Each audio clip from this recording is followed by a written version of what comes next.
तो दोस्तों, एक और नया दिन और मैं बलजीत परमार हाजिर हूँ एक नई कहानी, एक नया किस्सा लेकर। आज मैं आपको एक ऐसा ट्रू लाइफ इंसिडेंट सुनाने जा रहा हूँ। पंजाब में सबने सुना गैंगस्टर कैसे ऑपरेट करते हैं। इल्ज़ाम लगते हैं कि उनकी पुलिस से मिली भगत होती है, लेकिन इसका कोई सबूत नहीं मिलता। लोग कहते हैं कि गैंगस्टर से आम आदमी डरता है, इसलिए उनकी शिकायत नहीं करता। और बहुत से लोग जो कानून का रास्ता छोड़ के अपने निजी झगड़े निपटाने के लिए गैंगस्टर के पास जाते हैं, वो लोग असल में ऐसे होते हैं जो गैंगस्टर्स को पनपने का रास्ता दिखाते हैं। ऐसे लोग कभी सामने नहीं आते, ये भी हकीकत है। और पंजाब की पुलिस गैंगस्टर्स के ऊपर पूरी तरह निगाह रखी हुई है, लेकिन काम नहीं करती, ये भी एक सच्चाई है। आम तौर पे ऐसी बातें करने से ये लगता है कि जब ये सब बातें बहुत पुरानी घसी पिटी बातें हैं जिनका कोई सबूत नहीं होता, लेकिन आज मैं आपको ये पूरी कहानी एक सबूत के साथ सुनाऊंगा और इस कहानी से ये सब बातें सही सिद्ध साबित होंगी। इसका फैसला आपको करना है। कहानी है संगरूर के पास के एक छोटे से गांव की, जिसका नाम है टिब्बा। टिब्बा में दो लोग रहते हैं, एक औरत है, एक आदमी है, हरजीत कौर और हरदीप सिंह। इन लोगों ने कुछ समय पहले सुखविंदर सिंह नाम का एक शख्स उसके बाप से 12 बिघे ज़मीन खरीदी। कितने की खरीदी उसका मतलब नहीं है। और उस ज़मीन की ट्रांसफ़र जो होती है इन दोनों के नाम पे हो गई। तहसीलदार के ऑफिस में रजिस्ट्री होगी, पैसे भर दिए गए, कब्ज़ा मिल गया हरजीत कौर को। हरजीत कौर ने ज़मीन खरीदी। वो फिलीपींस की रहने वाली NRI है। अब NRI हिंदुस्तान में रहते हैं तो कुछ काम करना सोचते हैं, जब आते हैं तो ज़मीन का सब कुछ शौक होता है। तो जसविंदर सिंह के पिता सुखविंदर सिंह के पिता से हरजीत कौर ने ज़मीन खरीद ली और उसको उस पर खेती करने के लिए ठेके पे वो ज़मीन हरदीप सिंह को दे दी। अब हरदीप सिंह उसके ऊपर खेती करता है और साल के पैसे जो उनका आपस में एग्रीमेंट हुआ होगा वो हरजीत कौर को देता है। अचानक सुखविंदर सिंह के पिता की मौत हो जाती है, दुखदाई बात है। उसके मरने के बाद सुखविंदर सिंह और उसके दोस्त हरजीत कौर पे दबाव डालना शुरू करते हैं कि हमारे बाप ने जो ज़मीन बेची थी उसको पूरे पैसे नहीं मिले, इसलिए आप उसकी ज़मीन खाली कर दो, हमारे कब्ज़े में दे दो, या उसका इतना पैसा दे दो। कुछ इनकी बात चलती रही। तो हरजीत कौर ने और हरदीप सिंह ने पूरे डॉक्यूमेंट्स जो सरकारी रिकॉर्ड में दाखिल हो चुके थे, रजिस्टर्ड हो चुके थे, वो सब दिखाए। और जो कंसर्न्ड अथॉरिटीज़ थी जिन्होंने बीच में दखल देने की कोशिश की, उनको भी सारे वो डॉक्यूमेंट दिखाए गए। सबकी तसल्ली हो गई। सब सरकारी अफसरान ने माना कि इसमें हरजीत कौर और हरदीप सिंह की कोई गलती नहीं है, ये ज़मीन के मालिक हैं। और अब देखिए, अचानक आज से 4-5 महीने पहले इन लोगों को गैंगस्टर्स के फ़ोन आने लगे कि आप सुखविंदर सिंह की ज़मीन छोड़ दो, नहीं तो आपको जिंदा नहीं छोड़ेंगे। अब ये दोनों, वो NRI लड़की थी, उसको अपने हकूक़ का पता था, उसने स्टैंड ले लिया। वो औरत ने बोला कि मैं डरूंगी नहीं, मैं किसी से डर के अपनी ज़मीन नहीं छोड़ूंगी। और उसका साथ दिया उस आदमी ने जो उसकी ज़मीन को ठेके पे, कॉन्ट्रैक्ट पे खेती कर रहा था, हरदीप सिंह। अब हरदीप सिंह को धमकियाँ मिलने लगी कि तू उस औरत की मदद करता है, तू मालिक तो है नहीं, ये है वो है, गाली गलौज होना शुरू हुआ। उन्हीं दिनों में उसको पंजाब के एक बहुत बड़े गैंगस्टर अर्श डल्ला का कनाडा से फ़ोन आता है कि तुम ये ज़मीन छोड़ दो, तुम्हारे लिए अच्छी बात नहीं है। मैं अर्श डल्ला बात कर रहा हूँ। और ये जो सुखविंदर सिंह जो है वो मेरे भाई जैसा है, ये उसकी ज़मीन तो तुम्हें छोड़नी पड़ेगी, नहीं तो तुम्हारा क्या होगा अंदाज़ा लगा लो। मैं अर्श डल्ला बोल रहा हूँ। गाली गलोच हुआ दोनों में, हरदीप सिंह में और अर्श डल्ला में। उसने भी गालियाँ दी, उसने भी दी। ये रात की बात है। दूसरे दिन सुबह, ये बात बहुत ध्यान से सुनना आप, इससे आपको आइडिया लगेगा कि गैंगस्टर और पुलिस कैसे ऑपरेट करते हैं।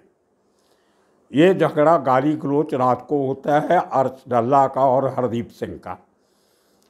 दूसरे दिन सुबह सवेरे early in the morning Moga police की एक पुलिस पार्टी 90 किलोमीटर का सफ़र तय करके हरदीप सिंह के घर पहुंच जाती है और उसको सवाल जवाब करने शुरू करती है, जिसमें 2 ऑफिसर होते हैं, 4 कांस्टेबल होते हैं।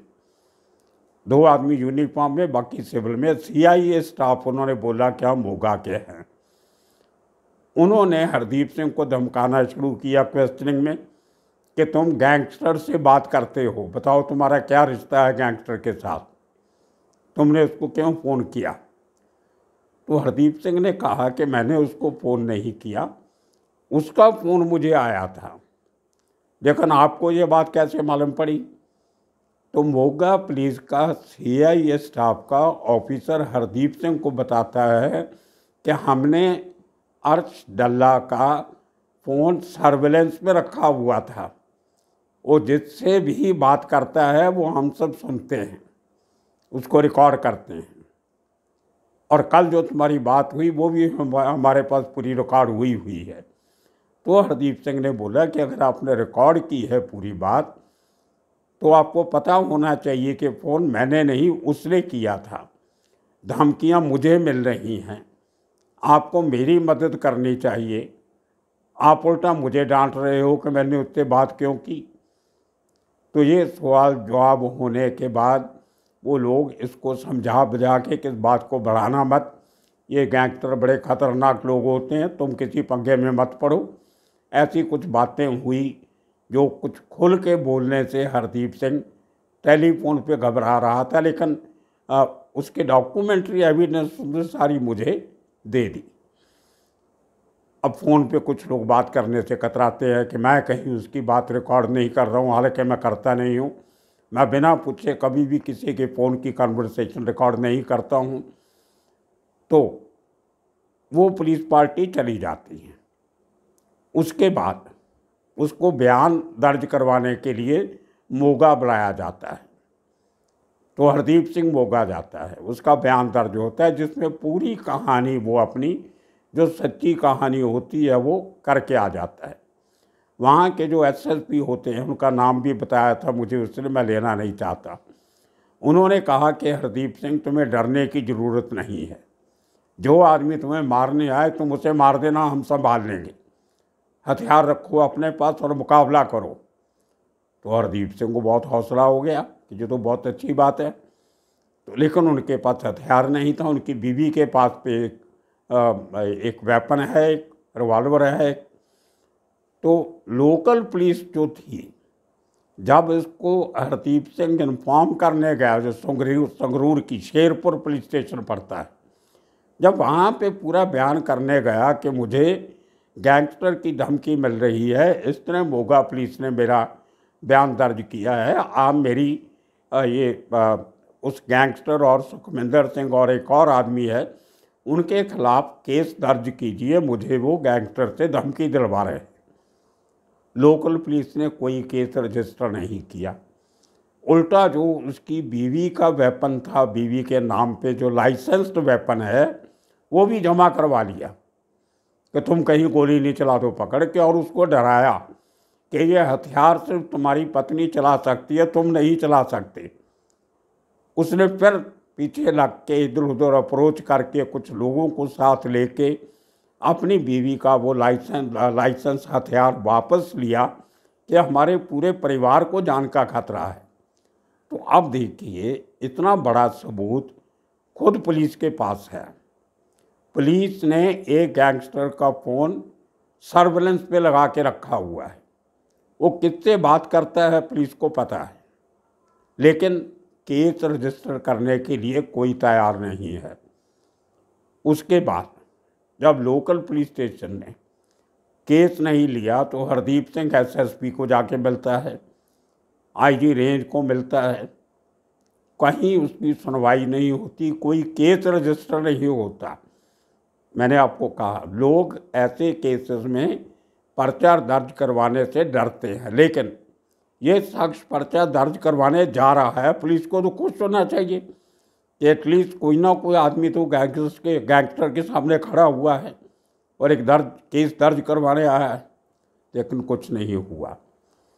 एक दिन उस शख्स को एंटी गैंगस्टर टास्क फोर्स से सद्दा जाता है। चंडीगढ़ में एक बहुत बड़ी फोर्स बनाई गई है पंजाब की, मोहाली में उनका ऑफिस है, एंटी गैंगस्टर टास्क फोर्स। वहाँ से उसको बुलाया जाता है। वहाँ उसको एक कन्वर्सेशन सुनाई जाती है, टेलीफोन की कन्वर्सेशन, जिसमें डल्ला की आवाज़ होती है, अर्श डल्ला की।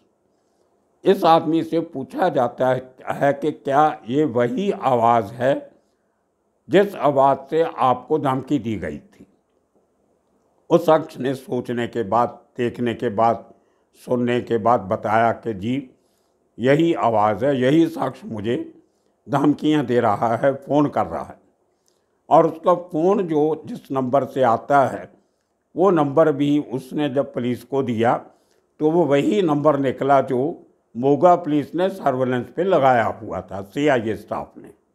मेरे पास वो नंबर भी है, लेकिन मैं वो आपको नहीं बताऊंगा। वो पूरी डिटेल मेरे पास है, उसका स्क्रीनशॉट भी मेरे पास है उस फ़ोन आने का। उसके बाद एंटी गैंगस्टर टास्क फोर्स के बड़े अधिकारियों ने उसकी बात सुनी और उसको भरोसा दिलाया कि तुम्हारी शिकायत पे अमल किया जाएगा। अब इस बात को भी कई महीने हो गए। आखिर 6वें महीने की जून की 20 तारीख को उसने एक रिटर्न कंप्लेंट 1.5 पन्ने की पंजाब के मुख्यमंत्री और एडिशनल डीजीपी एनआरआई अफेयर्स को लिखी। उसकी कॉपी भी मेरे पास है, जिसमें ये पूरा वाक़या उसने डिटेल में लिखा। उस ज़मीन के खसरा नंबर, उस ज़मीन का रजिस्ट्रेशन नंबर, उस ज़मीन की मलकियत, वो सब डॉक्यूमेंट साथ में अटैच करके उसने लिखे भी है और पुलिस को दिए भी हैं उस एप्लीकेशन के साथ। अब मुख्यमंत्री को चिट्ठी लिखी गई जिसमें ये सब लिखा गया जो मैंने आपको बताया कि एक गैंगस्टर कैसे उसको ज़मीन छोड़ने की धमकी दे रहा है। पैसा नहीं मांगा उससे, उसको ये बोला कि ज़मीन छोड़ दो, सुखविंदर सिंह को दे दो, वो मेरा भाई है। ये एक बड़ा गैंगस्टर बोल रहा है। और ये अर्श डल्ला कौन है मैं आपको वो भी बता दूं। 15 अगस्त के पहले दिल्ली में पंजाब की एक इंटेलिजेंस यूनिट ने 2 लोगों को गिरफ्तार किया, जिनके पास से 2 9mm के पिस्टल निकले, 3 हैंड ग्रेनेड और कुछ इस किस्म का सामान। पुलिस का ये कहना है कि वो 15 अगस्त के मौके पे कुछ गड़बड़ करनी चाहते थे, वो टेररिस्ट हैं। उसके बाद अर्श डल्ला की एक पुलिस को वार्निंग आती है कि वो मेरे आदमी हैं, वो टेररिस्ट नहीं हैं। उनके पास कोई RTX नहीं था, कोई बॉम्ब नहीं था, कोई हैंड ग्रेनेड नहीं थे। ये आपने मेरे लोगों के ऊपर नकली डाले हैं। हम गैंगस्टर जरूर हैं लेकिन टेररिस्ट नहीं हैं, अतवादी नहीं हैं। हमें आप अतवादी मत बनाइए, नहीं तो इसका अंजाम सही नहीं होगा। और उसने ये बात क्यों कही उसका भी एक इतिहास है। आज से कुछ 2-2.5 महीने पहले पंजाब पुलिस के इंटेलिजेंस विंग के ऑफिस के ऊपर एक रॉकेट अटैक होता है। एक रॉकेट ऑफिस में जाके गिरता है, कोई मरा नहीं लेकिन थोड़ा बहुत नुकसान उसने किया। उसमें पुलिस ने जिन लोगों का नाम लिया उनमें से एक अर्श डल्ला था। ये मोगा जिले का रहने वाला है, उसके पास डल्ला गांव है, वहाँ उस गांव का रहने वाला है, इसलिए उसको अर्श डल्ला कहते। 20 के करीब मर्डर के, फिरौती के क्रिमिनल चार्जेस उसके खिलाफ हैं। आज के दिन में वो गोल्डी बराड़ की तरह कनाडा में रह रहा है और पंजाब पुलिस ने उसके खिलाफ रेड कॉर्नर नोटिस भी CBI को बोल के निकाल रखा है, लेकिन उसके बाद कार्रवाई नहीं हुई। अब जिस केस की मैं बात कर रहा हूँ वो तो रीसेंट केस है। आप केस रजिस्टर क्यों नहीं करते? सबूत आपके पास है, आपने वो बातचीत सुनी है CI स्टाफ मोगा ने, एंटी गैंगस्टर टास्क फोर्स के पास उसका रिकॉर्ड है, उस आदमी की आप स्टेटमेंट रिकॉर्ड करते हो लेकिन केस रजिस्टर नहीं करते। ये बहुत बड़ी कुताही है। क्यों पंजाब पुलिस गैंगस्टर्स के खिलाफ केस रजिस्टर करने में डरती है? उनको क्यों ऐसा लगता है कि इनके खिलाफ केस नहीं रजिस्टर करना चाहिए? आपस में बैठ के ले दे के फैसला कर लो। और ये बात हरदीप सिंह को बहुत बार कही गई कि तुम सुखविंदर सिंह और उस दूसरे आदमी के साथ मिल के बातचीत करके फैसला कर लो, ये बड़े खतरनाक लोग हैं, तुम्हारा नुकसान हो सकता है। अगर अब पुलिस वाले ही आम जनता को डराएंगे, लेकिन हरदीप सिंह डरने वाला नहीं है। उसने प्रण किया है कि मैं आखिरी दम तक लड़ूंगा, मैं इस केस से पीछे नहीं हटूंगा। मेरी उससे पिछले 3-4 दिन से बात हो रही थी, उसने मेरे प्रोग्राम देखे तो उसने हिम्मत की मेरे से बात करने की। आप देखिए, ऐसे लोग जो गैंगस्टर के खिलाफ खड़े होते हैं, उनको अगर पुलिस प्रोटेक्शन नहीं देगा तो कौन देगा? अब वो आदमी अपनी ज़िंदगी पे खतरा मोल लेके दिन में जीता है, रात को सोने से डरता है। कहाँ है हमारा तंत्र मंत्र? अब उसको मारने 2-4 लोग आ जाए, वो अपनी बीवी का हथियार लेके उनमें से 2-4 को मार दे तो मर्डर केस उस पर बन जाएगा। तो ये कहाँ का इंसाफ है? कैसे गैंगस्टर ख़त्म हो गए पंजाब में अगर पंजाब पुलिस केस ही रजिस्टर नहीं करेगी पूरी एविडेंस होने के बाद? ये बहुत बड़ा सवाल है, आपके सामने मैंने आज रखा है। अपने कमेंट बॉक्स में अपनी राय ज़रूर दीजिएगा, और अगर आपको कोई बड़े लोग जानते हों इधर उधर, उन तक ये बात पहुंचाइए। ये अकेला केस नहीं है, ऐसे सैकड़ों केस पंजाब में हो गए। और मैं आपको पहले ही बता देता हूं कि आज का ये एपिसोड सुनने के बाद कम से कम आने वाले 1 हफ्ते में 10-15 ऐसे केस ज़रूर लोग मुझे अप्रोच करेंगे कि हमारे साथ भी ऐसा हुआ। अब इससे बड़ा सबूत पुलिस को क्या चाहिए? एक नंबर जिससे फ़ोन आता है CI स्टाफ मोगा उसको सुनता है, रिकॉर्ड करता है। जो विक्टिम है उसकी स्टेटमेंट रिकॉर्ड होती है। एंटी गैंगस्टर टास्क फोर्स की स्टेटमेंट रजिस्टर करती है, आवाज़ की को पुख्ता मानती है, उसकी भी पड़ताल की जाती है, पुष्टि की जाती है, और आदमी कंप्लेंट करने को तैयार है। फिर केस क्यों नहीं? यही कारण है कि पुलिस केस इसलिए रजिस्टर नहीं करती कि केस रजिस्टर करेंगे तो उनको गैंगस्टर के खिलाफ और उनके लोगों के खिलाफ कार्रवाई करनी पड़ेगी। और यहाँ पे गैंगस्टर तो हाथ में नहीं आने वाला, केस रजिस्टर भी हो गया तो। लेकिन वो 2 लोग जिन लोगों ने अर्श डल्ला को अप्रोच किया, कानून का रास्ता छोड़ के गैंगस्टर के पास गए इसकी ज़मीन हथियाने के लिए, उनके ऊपर कार्रवाई कब होगी? ऐसे लोग हैं जो गैंगस्टर्स को आगे बढ़ाते हैं, नकेल उनके ऊपर भी कसी जानी चाहिए। देखते हैं इस एपिसोड के बाद इसका क्या असर होता है। इंतज़ार रहेगी आपके कमेंट्स की, और देखते रहिए ऐसे प्रोग्राम आने वाले दिनों में। तब तक आपका बहुत बहुत शुक्रिया, धन्यवाद।